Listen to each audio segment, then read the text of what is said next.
Hold up, I'm looking through my notes, and there's nothing about Doctor Who in today's video. That can't be right, because literally all I do nowadays is make videos about Doctor Who. Hello everyone, how are you?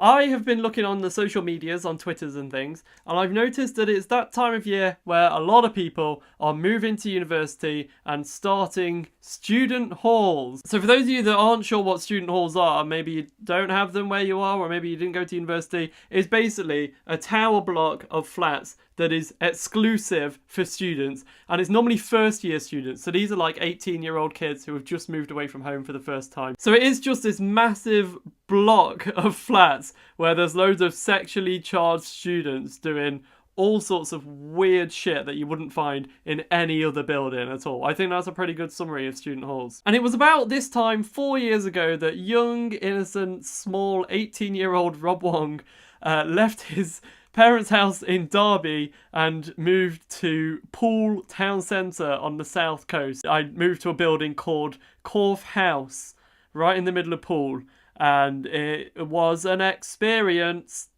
I lost my innocence in that place, I'll tell you that much. So I'm here today to give you 10 tips on surviving this quite difficult and very adjusting time moving to student halls. But also, maybe you're not moving student halls, maybe you're moving out of your parents' house for the first time, maybe you're doing an apprenticeship or something like that. These 10 tips are also applicable to the wider life as well. So anything else that you might be doing, take this knowledge with you. Knowledge is the gift that you can give for free, said Buddha, I think. I don't think he said that. I don't think he could even speak English. So here we go with 10 tips for surviving student halls / surviving life. Tip number 1, talk to everyone. This is a scary and lonely time. You're leaving all of your friends if you're moving far away. You're leaving all of your family and you're meeting a whole bunch of new people. You will never, ever get another opportunity where you are around such a high volume of people who are all so sociable and so willing to meet you. Make the most of this opportunity while it is presented to you. Go out, talk to everyone, go to all the parties. Not all the parties, be sensible, but go to a lot of parties. Even if you're not really the type to go to parties, if you're a bit of an introvert, it's such a wasted opportunity if you go to student halls and don't try and meet everyone. I mean, I literally tried to meet everyone in the building. You're going to meet some people who are dickheads, but you're going to meet some amazing people, and you don't want to miss that opportunity on meeting some of your best friends who will stay with you for a long, long, long time. Talk to everyone about everything as well. Tell them about your hobbies, about what you want to do with your life. Maybe you don't know what you want to do with your life. That's fine. This is a whole other video entirely. But tell them what you like doing. Maybe you'll find someone who's into that niche thing that you also like. Maybe you're the only person who you know in town who does free running. Maybe you'll find another free runner. Maybe you enjoy playing rhythm guitar, but you've only ever played guitar on your own. Trust me, so many people in student halls play guitar. So maybe you'll find someone who can play that awesome solo to your favourite song while you strum the chords. That's what happened to me, and it was awesome. Go out, talk to everyone, tell them about yourself, but also listen to other people. Listen to what they have to say and what they like. Which brings me on to tip number 2. Try almost everything. While you're listening to what other people's hobbies are and what they like, try it out for yourself. Brand new things that you might not have tried before. Maybe some sports, maybe they like cooking. Just say, oh, you like cooking sushi. I've never tried it. Would you mind cooking me some? One time I got talking to a group of people who played football. Before university, believe it or not, I know I'm a male living in England and it's hard to believe, I had never played a game of football. So they were saying, oh, we're going to play football tomorrow by the beach. And I said, well, can I come along and have a go? I was crap at football. I was awful. I didn't have a clue what I was doing. I don't know which way I was shooting, but it was a great time and I met some great people. And I've just got a good memory of playing football on the beach. And I would have missed out if I didn't take that leap and say, can I have a go? Even though I'd never done football. That's my knowledge of football. I'd never done a game. I don't even know the right terminology is. The offside rule? What? So just try almost everything. I tried crabbing for the first time, which is not a sexual term, although it probably is in student halls nowadays. Like I said, I moved to Poole, which is like by a harbour, so we literally went fishing for crabs. We bought some crabbing lines and buckets and put a bit of meat on the hook. This sounds really sexual. I'm going to stop there, but it was in no way sexual. It literally was fishing for crabs. And tip number 3. The reason tip number 2 was try almost everything is because tip number 3 is don't do too many drugs. Now, this isn't an anti-drugs campaign. That isn't my job. That is the job of your parents / legal guardian / government / university. It's not my job to tell you not to do drugs. And I'm going to be honest with you. I've lived in student halls. You encounter some weird stuff. And it is inevitable that students are going to do drugs. It's just going to happen. Drugs are legal or illegal. Drugs are a part of student culture, and there's not a whole lot that I can do about that from one video. So I'm not going to be all high and mighty and be teetotal and all that. Just be sensible. You are going to encounter some things that you have not encountered before. I'd never seen weed before I went to university, and I saw plenty of it when I was in halls. There is a lot of weed in student halls. But I'm also talking about alcohol as well, which of course is readily available. It's very expensive, very bad for you. I'm trying my hardest not to preach. It's something that I don't particularly agree with, but I'm just saying, have a good time, enjoy yourself, but do everything in moderation. Don't get to the point where I saw a lot of people get to. One of my flatmates retook his first year twice, and he failed it solely because of weed. He smoked it all day, all night, and he just became so lazy, and by the end he was even bedbound, never went to university, got kicked out of university, ended up in thousands of pounds of debt, didn't even have a first year qualification to show for it. And that is just one example. I saw so many people in student halls go down a dark path because of weed, which isn't even... I was about to say it's not even a bad drug. It is an awful drug. It's illegal. But I mean, there are a lot worse. Weed is a class C, I think. There are class A's out there who will fuck you up a lot worse. So I'm just talking class C's here. So like I said, I'm not saying don't do drugs, but I am kind of saying that. But just be sensible. Whatever decision you decide to make, I don't have a massive influence over you. I think you're a moderately intelligent person. I can trust you to have good judgment. Tip number 4, your flatmates are now your family. I don't know what sort of process you might have gone into to get into student halls, but mine was randomized. So I was stuck with 5 complete strangers, and from then on, they are your family. There is nothing you can do about it. Maybe the only people, like me, the only people you'd ever lived with before them were your family. These are now your surrogates. So treat them like family, hate them, love them, tell them everything. Like, just tell them some really random, embarrassing stories. Basically, I hated going into flats where there was like tension and people didn't really click or get on. I went into my flat on the first night and was just completely honest and was like, oh, hey guys, my name's Rob. I think the first thing I ever said to any of my flatmates was, hey guys, look at my feet, they're weird. I'm going to show you this. This is actually what I did. Imagine we've just met. I literally sat down in the lounge with all of my new flatmates and went, look at my feet. My second toe is my longest. Isn't that odd? And then I was like, hi, my name's Rob. We live together. So that was a great start, as you can imagine. But yeah, my advice would be you're going to be around these people for a lot. So just kind of embrace them. Don't be cold. There's no point. You're going to be around them so much and spend so much time together. You might as well be friends and just treat them like siblings. And tip number 5, flatmates are family. So don't fall in love with any of your flatmates, or should I say fall in love, because they are family. It's off limits. I've seen so many inter-flat relationships. That should be a scientific term. That needs to be in the dictionary.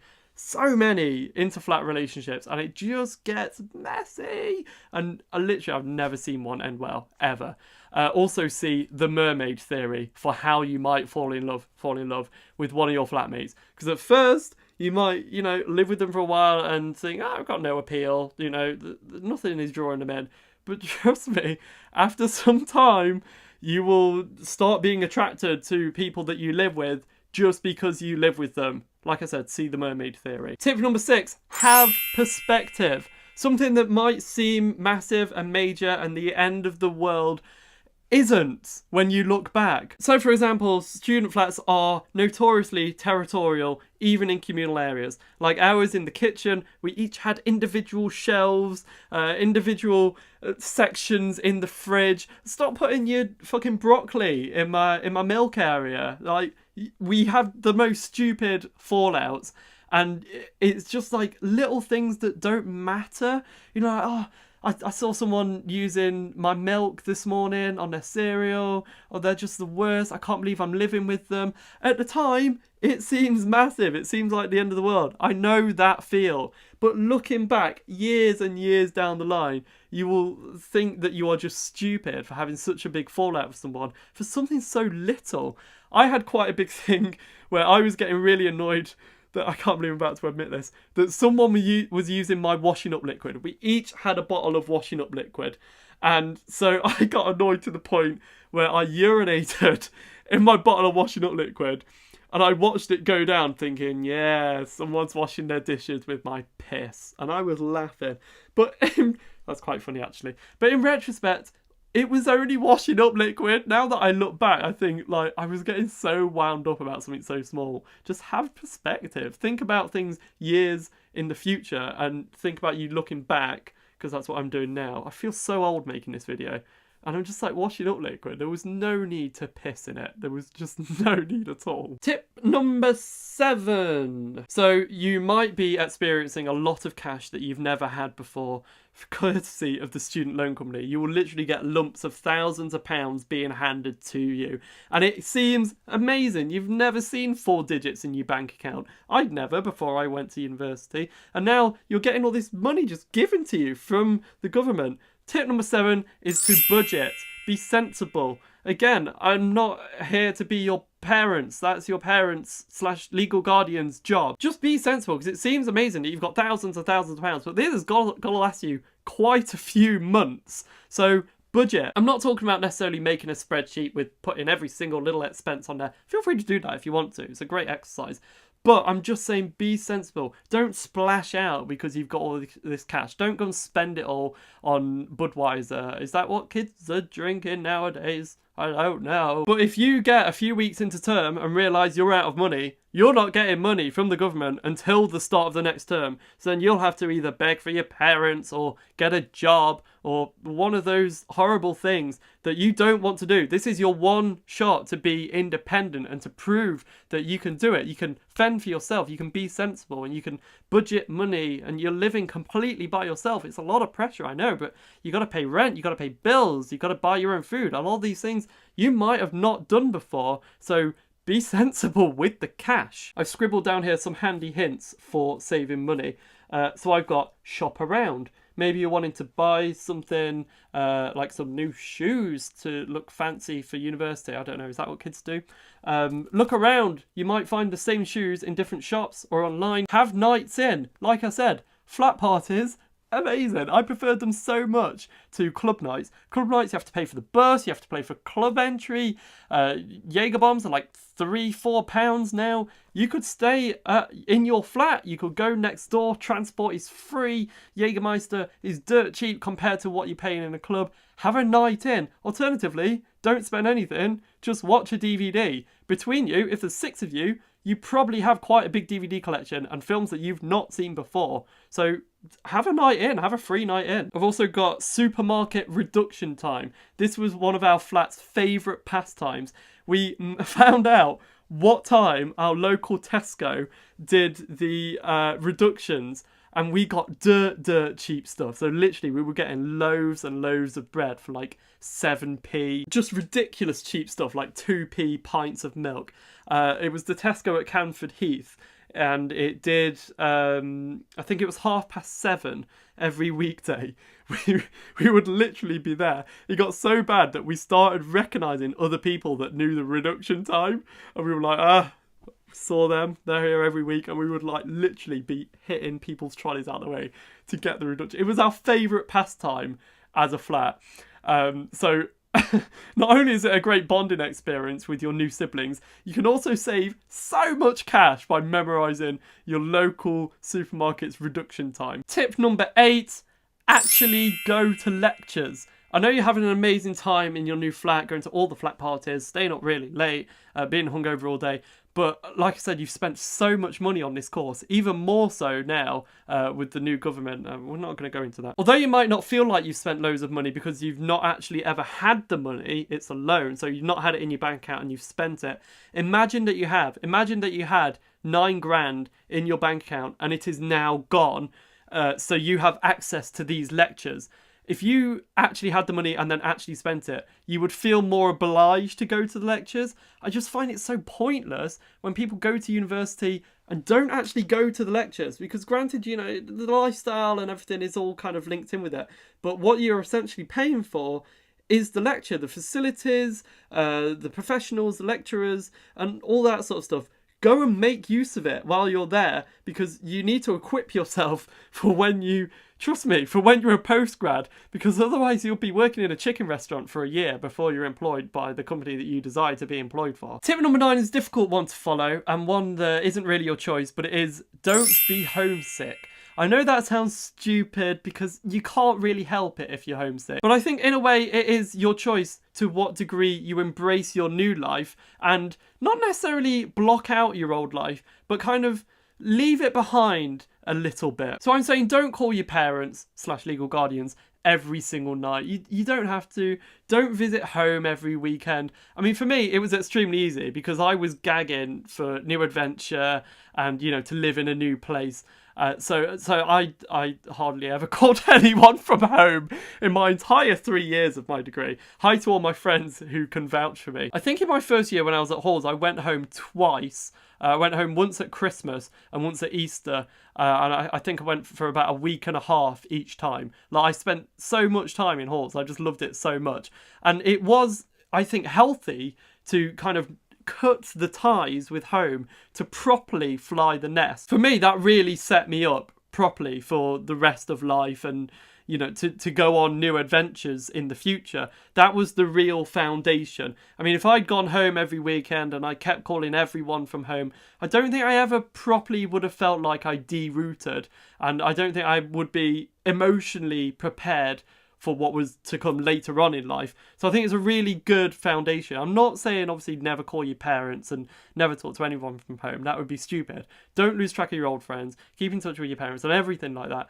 And visit every once in a while. But just don't get too overly attached to your old life. This is your new life now. Embrace it. And finally, tip number 10, enjoy it while it lasts. I think I was in student halls for about 9 months. And normal student hall contracts are about the same time. It's not very long. It's not even a full school year when you think about it. So enjoy every single day. Take every opportunity. You might not be in the mood now to go to that party. You might be homesick, but just get up and go and meet new people, because when you look back, you won't regret it. You will regret more that you stayed in your room moping about how much you miss people when you could have gone to the party and met new people, and you would have been much happier. And looking back, it's a great experience. So there you go. They're my 10 tips for student halls. And like I said, they're applicable to wider life as well if you wish to interpret them in that way. So if you play your cards right, it can be one of the best years of your life. I mean, for me, I've got so many fond memories from student halls and so many friends that I made that I can still rely on and fall back on now, even though everyone's kind of gone their separate ways. And I just can't believe it was 4 years ago. One of the greatest experiences of my life. And if you are watching this right now from your little student halls, then just enjoy it, because it's going to be amazing. So thank you very much for watching this vlog. If you did like it, then go ahead and subscribe. I'm making some new videos at the moment. We're in the middle of this Doctor Who series, Doctor Who Debrief, which you may have seen. If you're not a Doctor Who fan, I appreciate it's quite niche and you're probably not enjoying it. I'm trying my best to make some new videos for you guys, just some old-fashioned blogs, some straightforward vlogs like this. I'm going to do my best to make more and more of them, but I'm working 6 days a week and I'm living in London, and commuting is everything's a nightmare. I don't get a whole lot of spare time, so I'm doing my absolute best to make some videos for you, and I do miss it. I do miss it a lot. So I hope you're doing all right. Hope everything is good with you, and I'll speak to you very soon. Bye.